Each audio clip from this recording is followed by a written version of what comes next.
I've noticed lately that it's getting to be a trendy thing to talk about generations, and lots of people are jumping on the whole thing about the war generations and the X Gen and the Gen Z and all the rest of it. And particularly the baby boomers seem to be copping a bit of flack.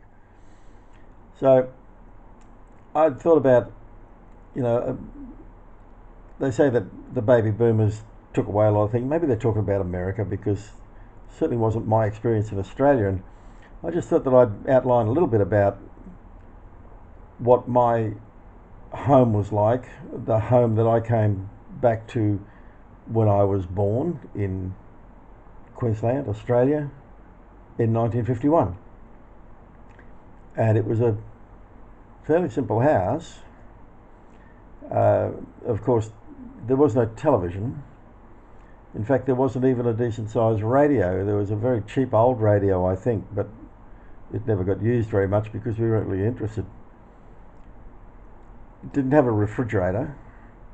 It was an ice chest, and ice was delivered every day into the top of the ice chest, and that was just a cool box. There was no inside toilet. There was the Thunderbox dummy in the backyard, the same as everybody else. It was very normal. Nobody thought that was being hard done by. There was, of course, no hot water, not running water on tap, that is.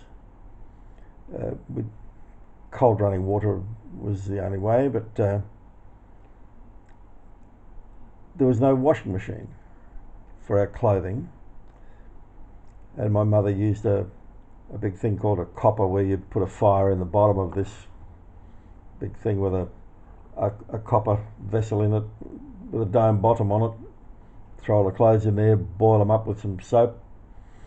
The soap came in these big bars that were really hard as nails, and you sort of snapped off she used a cheese grater to grate some of the soap off the hard bar and put it into the hot water, and then stirred it up with a big stick until they boiled up for a little while. And then when all that settled down and got cool, and lifted all the clothes out and put them into one of the big concrete tubs and wash through, hand rinse it through water, and then put it through a hand mangle to squeeze the water out, and then hang them up on a long cable line strung across the backyard, and you pushed that up with a prop so that it went up a bit high, caught a bit of extra breeze, and the clothes dried that way. And then they were ironed with it was an electric iron, a very simple, just electric iron. No steam irons or any of that sort of stuff. So adequate, got the job done. We didn't have any carpet in the house. Of course, telephone was just, there weren't even phone boxes down the road or in front of the local shop. They even came in much later. So, was it trendy to live like that? No, it was normal to live like that.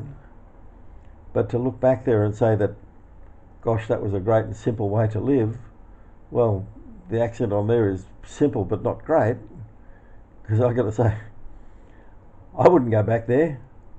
As far as I'm concerned, these are the good old days. Cheers.